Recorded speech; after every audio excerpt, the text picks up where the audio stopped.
रामायण कथा भाग पहला खंड 3। बोलिए सीताराम की जय।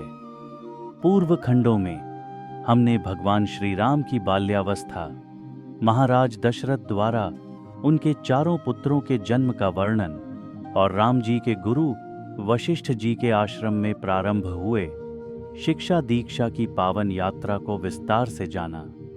अब हम उसी यात्रा को और गहराई से समझते हुए प्रवेश करते हैं उस समय में जब श्री राम की वय 12 वर्ष थी और उनके जीवन में एक महत्वपूर्ण मोड़ आया, महर्षि विश्वामित्र का आगमन।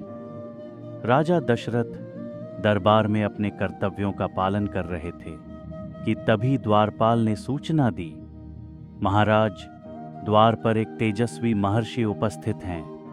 उनका तेज ऐसा है जैसे सहस्त्र सूर्यों का एकत्र प्रकाश। वे आपके दर्शन हेतु उपस्थित हैं। दशरथ तुरंत उठे, सिंहासन से नीचे आए और नंगे पांव महर्षि विश्वामित्र की अगवानी करने पहुंचे। जैसे ही उन्होंने विश्वामित्र को देखा, उन्होंने हाथ जोड़कर कहा, स्वागतम ते महाभाग, ब्रह्मर्षय महाद्युते, आगमनन शुभम मेस्तु, किं करिष्ये तव प्रभो। अर्थ, हे महाभाग, हे ब्रह्मर्षि, आपका आगमन अत्यंत शुभ है। बताइए, मैं आपके लिए क्या कर सकता हूं। महर्षि विश्वामित्र का मुख गंभीर था, किंतु नेत्रों में करुणा और धर्म की ज्योति स्पष्ट झलक रही थी। उन्होंने कहा, राजन, मैं तुझसे एक याचना करने आया हूं जिसे केवल तू ही पूरा कर सकता है। दशरथ बोले, भगवन, मैं आपको अपना जीवन भी समर्पित कर सकता हूं, आप आदेश दें। विश्वामित्र बोले, मैं तपोबल से त्रैलोक्य को कंपित करने वाला ऋषि हूं। मैंने एक महायज्ञ का आयोजन किया है, परंतु असुरों ताड़का, सुबाहु और मारीच द्वारा वह बार बार बाधित किया जा रहा है। उनके संहार के लिए मैं आपके पुत्र राम को चाहता हूं। राम और लक्ष्मण मेरे साथ चलें। यह सुनकर दशरथ स्तब्ध रह गए। वह श्री राम को युद्ध के लिए भेजने को तैयार नहीं थे। उन्होंने कहा, भगवन, राम तो अभी बालक हैं, मात्र 12 वर्ष का। वह इन राक्षसों से कैसे युद्ध कर पाएगा। मैं स्वयं सेना सहित आपके साथ चलूंगा। विश्वामित्र का मुख क्रोधित हुआ, पर उन्होंने धैर्यपूर्वक कहा, राजन, तव पुत्रो न बालः स्यान्न च साधारणः नरः, सर्वास्त्र विद्या युक्तो हि विष्णुरेव हि संश्रितः। अर्थ, हे राजन, आपका पुत्र कोई साधारण बालक नहीं है। वह समस्त दिव्यास्त्रों से युक्त स्वयं भगवान विष्णु के अंश हैं। तभी वशिष्ठ जी प्रकट हुए और दशरथ से बोले, राजन, यह अवसर दुर्लभ है। राम का धर्म कार्य प्रारंभ हो चुका है। आप उन्हें भेजें। यह विश्व कल्याण का मार्ग है। अब दशरथ ने स्वीकृति दी। श्री राम और लक्ष्मण को बुलाया गया। दोनों भ्राता धनुष बाण से सज्ज होकर महर्षि विश्वामित्र के साथ चल पड़े। जैसे ही वे नगर से बाहर निकले, मार्ग में आश्चर्यचकित करने वाले दृश्य उन्हें दिखे। वन में ब्रह्मर्षि ने उन्हें दिव्यास्त्रों की शिक्षा दी। उन्होंने राम को दिव्यास्त्रों के नाम बताए, जैसे दंड चक्रम, महाचक्रम, कालचक्रम तथैव च वायव्यमग्नि संबद्धम, वरुणम चापि शस्त्रकम। राम ने उन सभी अस्त्रों को न केवल ग्रहण किया, बल्कि उन्हें अपने मन, बुद्धि और आत्मा से एकीकृत कर लिया। यह उनके आत्मज्ञान और ब्रह्म भाव का प्रमाण था। कुछ ही दूर पर महर्षि विश्वामित्र ने एक स्थान पर रुककर कहा, हे राम, यहीं इस वन में एक राक्षसी निवास करती है, ताड़का। यह अत्यंत क्रूर, बलशाली और घोर तपस्विनी है, जिसने ऋषियों का यज्ञ नष्ट किया है। तुम्हें इसे मारना होगा। राम ने अपने गुरु की आज्ञा मानी, किंतु मन में एक प्रश्न उपस्थित हुआ, क्या स्त्री का वध धर्म के अनुकूल होगा?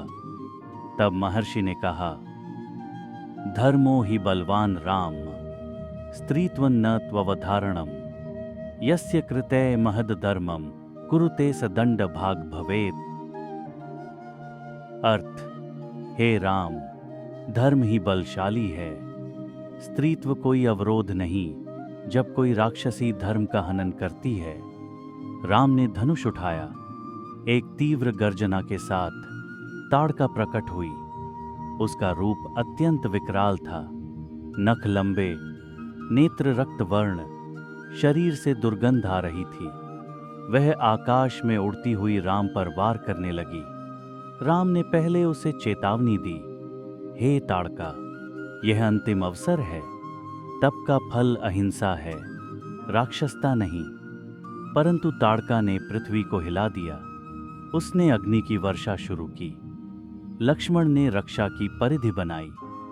राम ने एक तीव्र बाण चलाया जो सीधे ताड़का के हृदय में लगा। उसकी गर्जना से वन गूंज उठा और वह ध्वस्त होकर पृथ्वी पर गिर गई। सभी देवता पुष्प वर्षा करने लगे। जय राम, धर्म संस्थापनाय वीरः, प्रकटो भवत सुतः।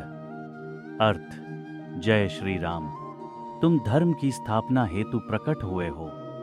इसके पश्चात राम ने ताड़का का शव वन में जलवाया और वन को यज्ञ योग्य बनाया। आगे बढ़ते हुए विश्वामित्र उन्हें अपने आश्रम सिद्धाश्रम ले गए, जहां यज्ञ की तैयारी थी।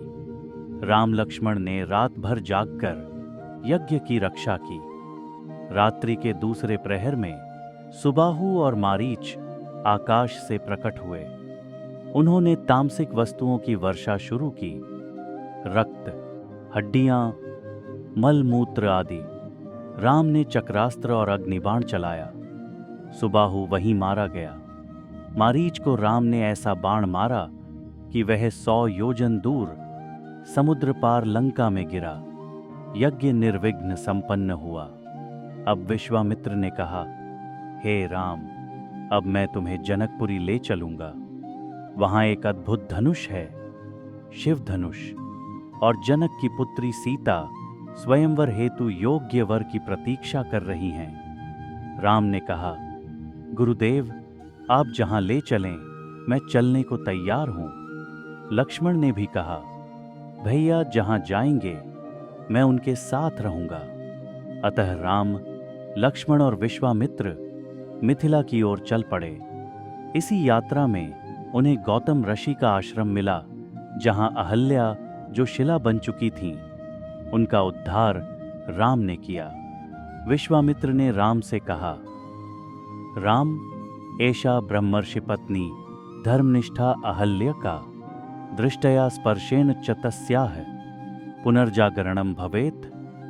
अर्थ, हे राम, यह ब्रह्मर्षि गौतम की पत्नी अहल्या हैं, जो तपोबल से शिला बन गई थीं। आपके स्पर्श से यह पुनर्जीवित होंगी। राम ने चरण स्पर्श किया। शिला रूपी अहल्या ने जैसे ही राम का स्पर्श पाया, वह पुनः सजीव हो गईं। उनकी आंखों से अश्रु बहने लगे। उन्होंने कहा, राम, त्वमेव धर्मः साक्षात्, त्वमेव मोक्ष मार्गदः, प्राप्तम मे परमं पुण्यम, पावनम ते पदाम्बुजम। अर्थ, हे राम, आप ही साक्षात धर्म हैं। आपसे पावन कुछ नहीं। आपके चरण कमलों का स्पर्श मेरे लिए मोक्ष है। महर्षि गौतम भी प्रकट हुए। उन्होंने अहल्या को क्षमा दी और राम को आशीर्वाद दिया। इसी प्रकार श्री राम, लक्ष्मण और विश्वामित्र मिथिला की ओर बढ़ते हैं, जहां आगे उन्हें मिलनी है सीता जी और होना है उस अद्भुत शिव धनुष का भंजन। श्री राम की इस वय में, 12 वर्ष की आयु में, धर्म, न्याय और करुणा का ऐसा अद्भुत समन्वय देखने को मिलता है जो उन्हें विशिष्ट बनाता है। प्रिय सत्संगियों, आज हम इस भाग की समाप्ति कर रहे हैं। कृपया अगले भाग के साथ राम जी का आशीर्वाद प्राप्त करें। बोलिए सीताराम की जय।